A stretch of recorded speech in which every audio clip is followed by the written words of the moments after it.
Thanks, Mike. My name is Jake Wiskerchen, and I'm a marriage and family therapist by trade. I live here in northern Nevada, where I own and operate an outpatient counseling agency called Zephyr Wellness.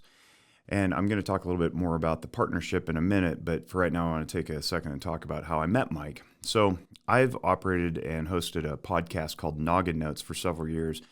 And during that time, I've had the pleasure of interviewing a lot of people from across the world and exploring different mental health angles and so forth.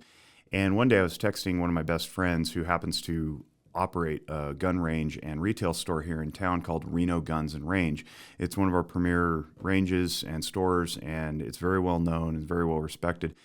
And Jordan and I, as my friend's name, Jordan and I have been talking about this nexus of guns and mental health for quite some time and trying to figure out what we can do about it, if anything. And he says, have you heard of Walk the Talk America? I said, no. So I looked up them and on the internet, and I said, wow, this is really cool, bridging the gap and so forth. And I said, man, I got to have them on my podcast. And them turned out to be Mike, more or less running a one-man show. So I shot an email, but he responded and said, yeah, that sounds great. I'd love to be on your podcast. So we get on the show and we talk for about an hour and a half, and then end the show and continue talking for about another hour and a half. And after that, I like to say we became BFFs, and we really are very, very good friends now. We bellyache about things like the Giants losing and what's going on in the community and the nation and the state and so forth. And over the time that I've known him, we've grown to trust each other and bring a lot of benefit to both communities in the firearms world as well as the mental health world, which is my people. So I am effectively the mental health of the guns and mental health. And what happened out of that podcast was a revelation of sorts, where I realized that my community, my people, my profession understand gun culture not at all. Now, for perspective, I am a lifelong gun owner.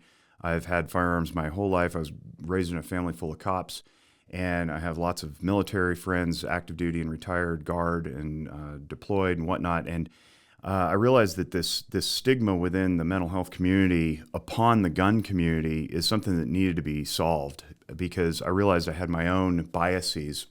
Even though I owned firearms, I myself was not comfortable walking in the gap between the two communities. And I had to do some self-exploration. I realized that I couldn't middle this thing. I had to assert myself firmly in both communities, which meant effectively that I had to come out of the closet as a firearms owning clinician. And what I mean by that is that I myself, in running through some of the circles that I did with my peer colleagues, my former professors, supervisors, whatnot, I had heard some of the kind of the snarky, condescending remarks around firearms and gun ownership and gun deaths and whatnot.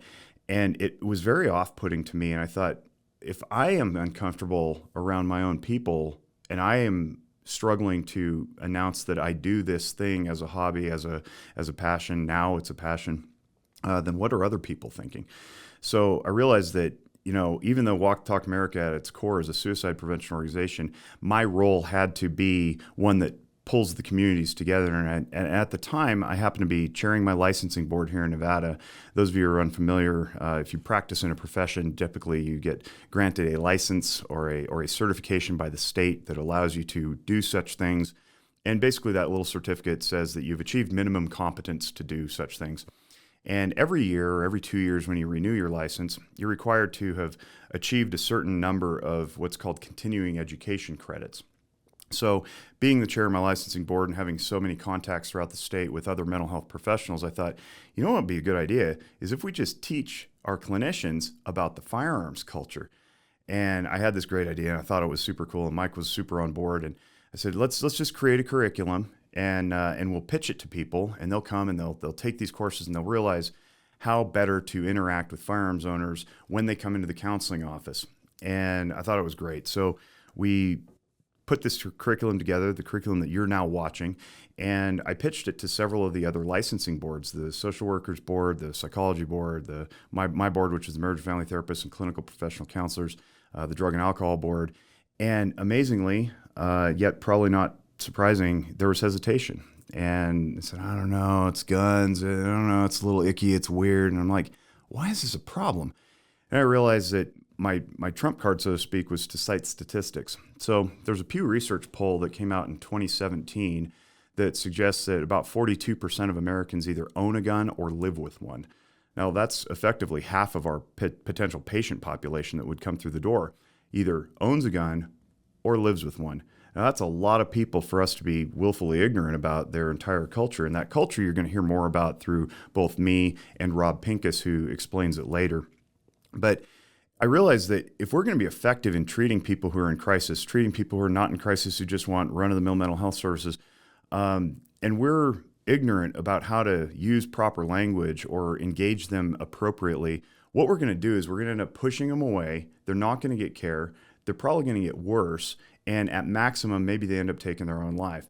And I have personal experience with this. So you heard Mike's testimony about his friend and the former president of his company who took his own life with a firearm. I have an uncle who took his own life with a firearm back in 1985. I was 7 years old then, and it was crushing. And my family dealt with the death. I was told the same things that most people hear, which is it's a stupid way to go. It's cowardly. It's all those judgmental phrases. And we just moved on. We didn't talk about it again. And so that residue carries with me still today. But beyond suicide, I realize that if people are afraid to come into the counseling office because they don't want their rights stripped of them, and they don't want to face the stigma and judgmentalism that I myself felt within my own community, then things are just going to get worse. Marriages are going to fail. Conflict is going to increase. Bullying on the playground is going to increase. And frankly, I say this as often as I can in every format that I can, that I want to work myself out of a job. I truly am not tied to my profession as an identity. If I can help heal the community, both locally as well as across the state, regionally, and throughout the nation and maybe the world, then I work myself out of a job. Everybody's happy and healthy. I'll gladly pay my rent and pay my bills doing any other work. This is not my identity. I do therapy. I am a therapist now, but I can also be something else later. And that's my mission. When we put this stuff out there for free in the form of podcasts, which we have one, it's called Guns and Mental Health. I strongly invite you to listen to that if you want to learn more about this stuff and hear some very powerful stories. We do YouTube videos. I put this stuff out there because I want people to take what I have in my brain and learn from graduate school and all my experience and solve their own problems. Take it into your homes, take it into your living rooms, take it into your schools and your businesses and places of employment, and stay out of my office. I don't want you coming into my clinic if you can solve your own problems. Now, we'll always be there, just like an auto mechanic is there to solve major problems with your car. But hopefully you can do the minor things like wash it and keep the oil changed regularly and fill it with gas. I analogize this to car culture, just like Rob will later in this video, because I think it's a very appropriate analogy. There are certain things that we should be able to do and have over the last 40,000 years that humanity has walked the planet and evolved to where we are without my profession, which has only been around for about 100, 120 or so. So I believe that we all have the capacity to do this. We want to arm people better to solve their own problems. This video is one of those tools. So in a little bit, I'm going to explain a little bit more about counseling culture. What we found in the cultural competence course presentation, creation, whatnot, is that we're not just training practitioners to be savvy about firearms culture. The flip side of that coin is we're also training the firearms community not to be scared of our culture, our profession. We want to demystify the counseling process so that people can come in and feel warmed and welcomed and solve their stuff in an intimate environment where they can be vulnerable and work through some of their problems. And I think right now, having walked the last 3.5 years with Mike and the Walk Talk America crew and a lot of the firearms community, is that understanding, that grace, that trust simply isn't there. So part of this video is going to be spent talking about counseling. Part of this video is going to be talking about gun culture, and a big part of it's going to be talking about suicide. So without further ado, I'm going to launch into some statistics. But before I do that, I invite you, the listening audience, whether you're a firearms owner or a mental health practitioner or a medical practitioner of another kind, to think in your mind about a youth in front of you who may be ideating suicide.